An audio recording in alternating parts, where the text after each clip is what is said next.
Hello guys, welcome back to the study. और यहाँ पे कुछ लोग पूछ रहे थे कि इंडियन कोस्ट गार्ड में कौन कौन सी डॉक्यूमेंट्स लगे। ठीक है, अगर आपको नहीं भी पता हो कि इसमें जो भी जनरल कैटेगरी से हैं उनको छोड़ के ईडब्ल्यूएस, एससी और एसटी, ओबीसी जितने भी बच्चे हैं उनके लिए तो खास करके ये वीडियो बनाई है। बट एक चीज़ है जो सबके लिए है, क्या है वो, जो जो डॉक्यूमेंट्स क्या क्या लग रहे हैं आपको। देखो, दो फेज में डॉक्यूमेंट्स अपलोड करने हैं। मतलब पहला फेज कौन, अभी जब फॉर्म अप्लाई कर रहे हो तब। दूसरा फेज कब, जब आप रिटेन एग्जाम क्लियर कर लोगे, आपको फिजिकल वगैरह के लिए बुलाई जाएगी, उस टाइम भी कुछ डॉक्यूमेंट्स अपलोड करने हैं। तो इसमें क्या क्या करना है, कैसे कैसे करना है, 5 जनवरी से स्टार्ट होगा ये इसकी फॉर्म अप्लाई होने की।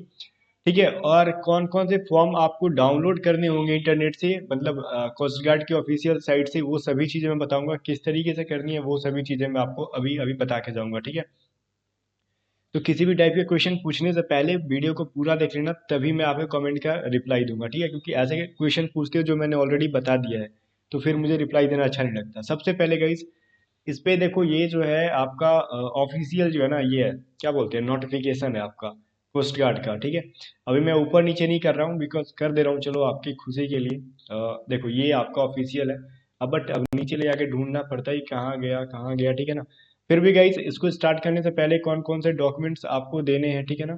तो एक चीज़ मैं आपको बताना चाहूँगा, पता है क्या, अगर आप अभी एयरफोर्स की प्रिपरेशन कर रहे हो एग्जाम की, ठीक है ना, तो आपके लिए एक बैच है यहाँ पे, गरुड़ बैच। ठीक है ना, अन अकेडमी पे लॉन्च हुई है, एयरफोर्स एक्स वाई दोनों के लिए। ठीक है, तो गाइज यहाँ पे जो टीचर्स दिख रहे हैं, आप इनका नाम आपने पहले कभी ना कभी सुना जरूर होगा। ठीक है ना, सारे टीचर्स आपके जाने पहचाने। और ये बैच जो है 5 जनवरी 2021 से लॉन्च होगी और 30 मार्च तक ये बैच चलेगी। ठीक है ना, ये जो है पूरे 3 महीने का लगभग बैच है ये, एयरफोर्स एक्स वाई के लिए। अब इसके अलावा गाइज, ये जो बैच रहा आपका, ये क्या था, एयरफोर्स एग्जाम की। बट ये जो है आपको एनडीए बैच की जो है, जो कि 29 दिसंबर से स्टार्ट हुई थी, 30 मार्च तक चलेगी। काफी मतलब जो पहले पढ़ाई हो गया वो भी क्लासेज आप देख सकते हो। अब इन दोनों बैच की लिंक जो है मैं डिस्क्रिप्शन बॉक्स में दे दूंगा। जितने भी बच्चे अगर चाहते हैं कि रिटर्न क्लियर करना आपको एनडीए में, एयरफोर्स में, तो एक बार लिंक से जाके चेक जरूर करना। अगर आपको फी स्ट्रक्चर दिख रहा होगा, आपको लग रहा होगा ज्यादा फी है, ठीक है, तो टेंशन मत लेना, रेफरल कोड यूज कर लेना ए टू जेड स्टडी का। उस पर जितना भी फी होगा ना, उसमें 10% का डिस्काउंट मिल जाएगा आपको। ठीक है, अभी बोलोगे इसका मतलब समझ में नहीं आया, ये कैसे कैसे बोल दिया आप। देखो, आप जब सब मतलब सब्सक्रिप्शन लोगे अन अकेडमी पे, या फिर क्लासेज में इनरोलमेंट लोगे, इनरोल करोगे, तो आपको इस तरीके का इंटरफेस दिखेगा और कुछ फीस स्ट्रक्चर दिखेगा, 3 मंथ्स, 12 मंथ्स। ठीक है, देखो 8,000, 4,000 जो दिख रहा है, और नीचे देखो हैव अ रेफरल कोड पूछ रहा है ना, नीचे में हैव अ रेफरल कोड। तो वहीं पे देखो ए टू जेड स्टडी यूज कर दोगे इस तरीके से। मेरा माउस का कर्सर देखो जहाँ पे है, यहाँ पे है ना, ए टू जेड स्टडी। और देखो सारे फी कम हो गई, सारी की सारी फी स्ट्रक्चर कम हो गई। फिर प्रोसीड टू पे करना, तब जाके क्या होगा भाई, आपको सभी बैचेस में वो मिल जाएगा, डिस्काउंट मिल जाएगा। ठीक है ना, जो भी बैच में आप लेना चाहते हो एनरोलमेंट। तो गाइज ये था सारा का लिंक, मैंने डिस्क्रिप्शन में दे दिया, एक बार चेक जरूर करना। अभी हम बात करते हैं डॉक्यूमेंट्स के बारे में। तो पहले मैं बताऊंगा कि ईडब्ल्यू एस वाले को, एस सी एस टी और ओबीसी वाले को क्या करना है, वो मैं लास्ट में बताऊंगा। बट जो ना जनरली सभी को जो डॉक्यूमेंट्स जरूरी है वो सबसे पहले यहाँ पे जान लो। तो देखो, इसका जो आपको पता कैसे चलेगा, आप भी पढ़ सकते हो कहाँ पे है।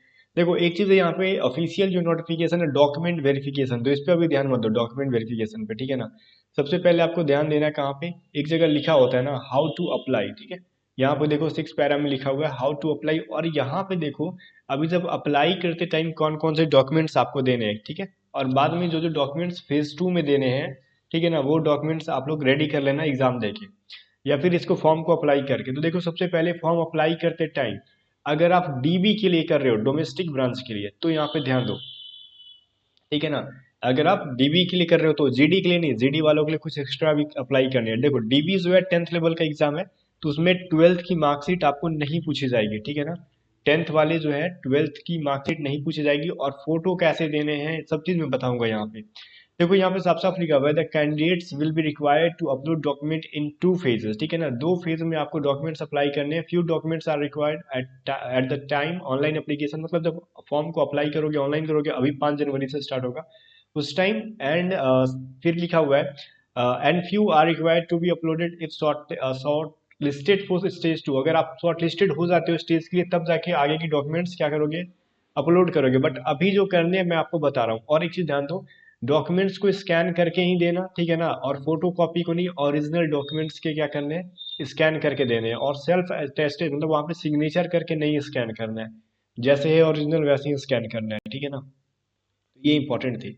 अभी देखो इसको बताने से पहले मैं एक चीज बता दूंगा, देखो जो पूछ रहे होगे ईडब्ल्यूएस के लिए भी फॉर्म किस तरीके से बनाना है, एससी एसटी के जो है ना फॉर्म मतलब सर्टिफिकेट किस तरीके से बनवाना है, और ओबीसी की मेनली मैं ये बताने वाला था कि आपको कैसे सर्टिफिकेट मिलेगा।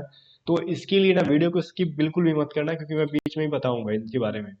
बट यहाँ पर मैं पहले बता दूं कि आपको फेज वन में मतलब अभी 5 जनवरी से जो अप्लाई होगा उसमें क्या क्या चाहिए। सबसे पहले पासपोर्ट साइज का जो रिसेंट कलर फोटोग्राफ चाहिए, ठीक है ना। जो फोटोग्राफ होगा, जो फोटो खिंचवाओगे आप लोग रिसेंटली, उस पे क्या क्या लिखा होना चाहिए। एक स्लेट लेना ब्लैक वाला, अब कंप्यूटराइज मत कराना ना कि कंप्यूटराइज करके आप लोग लिखवा देते हो उसके ऊपर, वैसा नहीं, स्लेट लेना। उस पे चौक से, व्हाइट चौक से, ब्लैक स्लेट होगा, व्हाइट चौक होगा, उस पे ना अपना नाम लिख देना। और नीचे वो डेट लिखना जिस दिन फोटो खिंचवा रहे हो, ठीक है ना। डेट ऑफ बर्थ मत लिख देना, यहाँ पे साफ साफ लिखा हुआ है, ठीक है, नॉट बिफोर नवंबर 2020, नवंबर 2020 से पहले का फोटो नहीं चाहिए। और यहाँ पे लिखा हुआ है front portrait in light background without head gear, मतलब आपको ऊपर कोई कैप वैप नहीं पहनना है। अगर आप सिख हो, एक्सेप्ट फॉर सिक्स, अगर सिक्स रिलीजन से बिलोंग करते हो तो आप पगड़ी वगैरह पहन सकते हो, बाकी अदर कोई भी ऊपर में टोपी किसी भी चीज का ऊपर कुछ भी नहीं लगाएगा, ठीक है, खोल के। The photographs is to be taken with the candidates holding a black slate in front of his chest, अपने चेस्ट के ऊपर एक ब्लैक स्लेट लेना है, with his name and date of photographs taken, जिस दिन आप फोटोग्राफ खिंचवा रहे हो उस दिन का डेट लिखना है। अब ऐसा डेट ऑफ बर्थ मत लिख देना, डेट ऑफ पिक्चर लिखना है, फोटोग्राफ डीओपी लिखना, ठीक है ना, डीओबी मत लिखना, डीओपी लिखना, या फिर नहीं भी लिखोगे तो अपना नाम ऊपर में लिख देना। जैसे मैं धीरज कुमार ऊपर लिख दूंगा और नीचे जिस दिन फोटो खिंचवा रहा हूँ वो डेट लिख दूंगा, डेट ऑफ बर्थ बिल्कुल भी नहीं। Clearly written on its with white chalk in capital letter, और सारे के सारे ब्लॉक लेटर मतलब कैपिटल लेटर्स में आपको नाम और फोटो जो भी है डेट लिखना है, छोटा छोटा मत लिखना, अच्छे से लिखना, और सारे कैपिटल लेटर में, स्मॉल लेटर में, ठीक है। ये तो आपके फोटोग्राफ्स का जो था, चलो क्लियर। अब ये पूरा कैंडिडेट स्कैन सिग्नेचर इमेज, अब एक आपका सिग्नेचर होना चाहिए, वो स्कैन करना, बाकी तो साइबर वाले आपको बताएंगे वैसे। Scan clear left hand thumb, ठीक है ना, आपका लेफ्ट हैंड का जो थंब है उसको भी स्कैन करना होना चाहिए, मोबाइल से फोटो खींच के नहीं, ठीक है ना। ये चीज ध्यान देना। आपका यहाँ पे डेट ऑफ बर्थ सर्टिफिकेट पूछ रहा है, तो ये तो बनवाने की जरूरत नहीं है, क्यों भाई, इसमें साफ साफ लिखा हुआ है 10th क्लास मार्कशीट, ठीक है ना। यहाँ पे लिखा हुआ है 10th क्लास मार्कशीट और बर्थ सर्टिफिकेट इन इंग्लिश और हिंदी, ठीक है। देखो आपके पास अगर बर्थ सर्टिफिकेट नहीं भी है तो 10th क्लास का जो मार्कशीट है, चाहे वो हिंदी में चाहे इंग्लिश में, मायने नहीं रखता है, यहाँ पे और लिखा हुआ मतलब या, ठीक है ना। आपके पास जो 10th क्लास का मार्कशीट है उसको अपलोड कर देना बर्थ सर्टिफिकेट के तौर पे, यहाँ पे साफ साफ लिखा हुआ है, किसी भी चीज का डाउट मत रखना। फोटो आइडेंटिटी प्रूफ, मतलब आपकी एक ऐसी आईडी देना हो जिसपे फोटो हो, मतलब आपके पास आधार कार्ड होगा, ठीक है, या फिर और वोटर आईडी कार्ड, अगर वोटर आईडी कार्ड नहीं है तो कोई प्रॉब्लम नहीं है, आधार तो सबके पास होगा, पासपोर्ट होगा अगर तो भी चलेगा, पैन होगा तो भी चलेगा, डीएल होगा, ड्राइविंग लाइसेंस होगा तो भी चलेगा। बट 99% देखो 99.9% के पास आधार होगा, सभी आधार ही अपलोड करना बेहतर होगा, ठीक है ना। फिर यहाँ पे लिखा हुआ है 10th क्लास मार्कशीट, लिखते जाओ जो मैं बोल रहा हूँ डॉक्यूमेंट्स, ठीक है ना, शुरू से वीडियो को पीछे करके लिखते जाओ क्या क्या डॉक्यूमेंट्स चाहिए, ठीक है। 10th क्लास मार्कशीट चाहिए ही आपको, ठीक है ना, डीबी जीडी जो भी है सबके लिए, 10th क्लास की मार्कशीट सबके लिए चाहिए, ठीक है ना। 10th क्लास की मार्कशीट, 10th क्लास सर्टिफिकेट, जो सर्टिफिकेट मिलता है 10th क्लास का वो। फिर देखो EWS SC ST OBC non creamy layer, ठीक है, सर्टिफिकेट इफ एप्लीकेबल, मतलब अगर आप इस कास्ट से बिलोंग करते हो तो ही, अब ऐसा नहीं कि जनरल से तो फिर भी आप ओबीसी बनवाने लगना, ऐसा नहीं। जनरल कैटेगरी के हो और ईडब्ल्यूएस से अप्लाई कर रहे हो तो ईडब्ल्यूएस बना लेना, ठीक है ना, इकोनॉमिकल वीकर सेक्शन से बिलोंग करते हो तो। स्कैन सिग्नेचर ऑफ पेरेंट्स, ठीक है ना, और guardian if the candidates applying is less than 18 years of age, ठीक है ना, अगर आप 18 साल से कम हो, ध्यान देना, अगर 18 साल से कम हो तो ही अपने सिग्नेचर कराना है, किससे, पेरेंट्स से। पेरेंट्स में मतलब कोई भी गार्जियन जो है सिग्नेचर मतलब स्कैन करा के अपलोड करना होगा अगर 18 साल से कम हो तो। लिखा हुआ है कैंडिडेट्स हैंड रिटेन डिक्लेरेशन, ठीक है ना, service certificate, NOC if candidate is serving CG personal और सिविलियन आईसीजी, अगर आप ये जो आईसीजी में जॉब कर रहे हो उनके लिए है, तो आप तो नहीं भी कर रहे हो मुझे पता है, क्योंकि मेरे पास कोई भी ऐसा नहीं है जो जॉब करके फिर तैयारी कर रहा हो, ठीक है। तो मैंने ऊपर जो भी चीज बताई उनको लिख लो, ठीक है ना। यहाँ पे additional document to be uploaded by Navik GD candidates only during online application. अभी देखो ये तो सारी जो मैंने ऊपर बताया जीडी डीबी आंतरिक सब भी करेंगे, बट जो जीडी वाले हैं वो 12th के मार्कशीट अपलोड करेंगे, 12th की सर्टिफिकेट अपलोड करेंगे जीडी वाले, ठीक है ना। कौन भाई? ग्राउंड ड्यूटी वाले, ठीक है ना। डोमेस्टिक वाले की मैं नहीं बोल रहा हूँ, डीबी को नहीं, मैं बोल रहा हूँ जीडी वालों को, जो 12th लेवल की वैकेंसी है वो 10th का भी अपलोड करेंगे मार्कशीट और सर्टिफिकेट, और 12th का भी करेंगे कौन? जीडी वाले। और यांत्रिक वाले जो है 12th class marksheet if completed, अगर 12th क्लास कंप्लीट कर लिए हो तो, ठीक है ना, आपको अपलोड करने होंगे, ठीक है ना। एडिशनल डॉक्यूमेंट यहाँ पे लिखा हुआ है फॉर यांत्रिक, यहाँ पे ये अगर यहाँ पे साफ साफ लिखा हुआ है 12th class marksheet if completed, 12th class certificate if completed, अगर आपकी कंप्लीट हो गई है तो ही, ठीक है ना, नहीं हुई तो नहीं। बाकी आपके पास डिप्लोमा वप्लोमा होगा तो उसका तो अपलोड करोगे ही। ठीक है, यहाँ पे देखो documents to be uploaded if shortlisted for stage 2, अगर आप स्टेज 2 के लिए शॉर्टलिस्टेड हो जाते हो तो कौन कौन से डॉक्यूमेंट्स हो गए। अब इसके ऊपर मैं बना के वीडियो बहुत ज़्यादा बड़ा नहीं कर सकता, वीडियो को रोक के आप पढ़ लो, ठीक है ना। और अभी यांत्रिक वालों ध्यान दो, यहाँ पे डिप्लोमा की सर्टिफिकेट आपको अभी अपलोड नहीं करनी है। 12th की सर्टिफिकेट है तो अपलोड करो, नहीं है तो कोई प्रॉब्लम नहीं है, ठीक है। क्योंकि आपको यांत्रिक कैंडिडेट्स के लिए साफ साफ लिखा हुआ है कि आपको देखो डिप्लोमा का पासिंग सर्टिफिकेट कब से स्टेज 2 के लिए अगर बुलाया जाएगा तब अपलोड करना है, अभी नहीं, ठीक है ना। डिप्लोमा का सर्टिफिकेट आपको नहीं भी अभी मिला है तो प्रॉब्लम मत लो, आपको उस डिप्लोमा का किसी भी टाइप का सर्टिफिकेट मार्कशीट नहीं अपलोड करना है। 12th का है तो अप्लाई अपलोड करो, नहीं तो फिर कोई जरूरत नहीं है अगर कंप्लीट नहीं हुआ है तो। बट आप अगर किसी एक ही पोस्ट के लिए अप्लाई कर सकते हो, ये चीज़ ध्यान देना। अब बात आती है यहाँ पे कि हम EWS कैसे बनवाते हैं। देखो ये जो देखो यहाँ पे क्या लिखा हुआ है, Indian join Indian coast guard .gov.in। ये देखो ऊपर में जो भी साइट आपको नजर आ रहा है ना, मैं इतना हटा देता हूँ, रुक जाओ। Join Indian coast guard .gov.in, अगर आप इस साइट पे जाते हो इंडियन कोस्ट गार्ड के ऑफिशियल, तो डाउनलोड का जो सेक्शन दिखता है ना, यहाँ पे आ जाना, तो आपको जैसे ही डाउनलोड पे क्लिक करोगे और नीचे करके जाओगे तो सारे सर्टिफिकेट के लिंक दिया हुआ है, ठीक है। मैं तो आपको डिस्क्रिप्शन में दे दूंगा, फिर भी समझा दे रहा हूँ।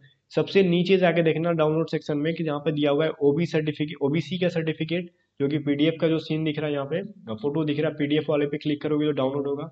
अगर आप SC ST से हो तो यहाँ पे नीचे से तीसरे नंबर पे दे रखा है sample format SC ST certificate, और लगभग 11 नंबर पे, नीचे से 11 नंबर पे दे रखा है देखो यहाँ पे ये रहा, government of India office memorandum, यहाँ पे EWS कैंडिडेट्स के लिए देखो यहाँ पे लिखा हुआ है।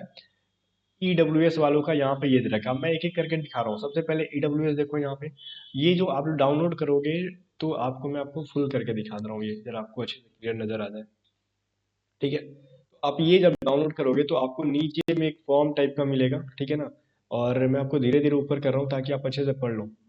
नीचे में एक फॉर्म मिलेगा, आपको क्या करना है भाई, फिल करके और इसको बनवा लेना अपना EWS। मैं आपको दिखा दूँ, ये रहा, ठीक है। तो EWS आपको बनवा लेना होगा, ठीक है। तो जिस तरीके से भी आप बनवाते हो अपने पता कर लेना ब्लॉक में, ठीक है ना। अलग अलग स्टेट से हो गए आप लोग, तो हमारे यहाँ EWS कैसे बनता है पता नहीं, मैंने बनवाए नहीं है, बट आप लोग पता कर लेना, ठीक है ना। बाकी ये सर्टिफिकेट आपको डाउनलोड करके बनवाने ही है, अपना पूरा डिटेल फिल करके, EWS से जो बिलोंग करते हैं, फोटोग्राफ्स वगैरह लगेंगे, ठीक है। ये तो EWS का था, बाकी इसका लिंक डिस्क्रिप्शन में जाके डाउनलोड कर लेना, ठीक है। अभी देखो SC ST वालों के लिए ये सर्टिफिकेट है, मैं जूम करके दिखा दे रहा हूँ आपको, जूम हो जा भाई। देखो ये जो है यहाँ पे आपको नाम वगैरह सब फिल करना है, और जो भी यहाँ पे फिल करने के लिए बोलेगा आप फिल करना। अब इतना तो मैं नहीं बता सकता क्या क्या फिल करोगे, क्योंकि मैंने SC ST का बनवाया नहीं है कभी, ना ही EWS बनाया, ठीक है। तो ये देखो आप, ये जो है फिल करके आप बनवाओगे, ठीक है ना। इसका भी लिंक डिस्क्रिप्शन में। और OBC वालों को लोग देखो, ओबीसी वालों को यहाँ पे सर्टिफिकेट जो मिलेगा आपको सिर्फ शुरुआत वाले पेज ही मतलब जहाँ पे फॉर्म फिल करने वाला है ना, बस वही डाउनलोड करना। बट SC ST वालों 2 पेज है, आपको दोनों पेज डाउनलोड करने होंगे। ओबीसी वालों को देखो बस सामने वाला पेज डाउनलोड कर लो तो भी चलेगा, और इसको फिल करके बनवाओ। लेकिन इन सबको बनवाने से पहले SC ST बनवाओ, EWS बनाओ या फिर OBC बनवाओ, सबसे पहले आपको कास्ट सर्टिफिकेट लगेंगे, ठीक है ना, बनवाने में। तो कास्ट सर्टिफिकेट बनवा लेना, उसके बाद ही ये चीज़ें बनेगी। तो मैंने तीनों का दे दिया, और तीनों का मैं लिंक आपको डिस्क्रिप्शन में दे दूंगा, ठीक है। जाके एक बार चेक जरूर कर लेना, आप लोग डाउनलोड कर लेना। और अनअकैडमी पे जो बैच लिंक लॉन्च हुई है उसकी भी लिंक मैंने डिस्क्रिप्शन में दे दिया, जाके सभी को चेकआउट कर लो। बाकी टेलीग्राम से जुड़ जाना, मैं कुछ कुछ न्यूज़ वहाँ पे अपडेट देते रहूंगा टाइम टू टाइम, ठीक है। 5 जनवरी को आपको सबसे पहले बता दूंगा सर्वर डाउन रहेगा क्या रहेगा, कब सही टाइम रहेगा, वो सब चीज़ें मैं आपको टेलीग्राम पे बताते रहता हूँ, ठीक है, सबसे पहले। तो गाइस टेलीग्राम चैनल भी ज्वाइन कर लेना, ओके। मिलते हैं नेक्स्ट वीडियो में।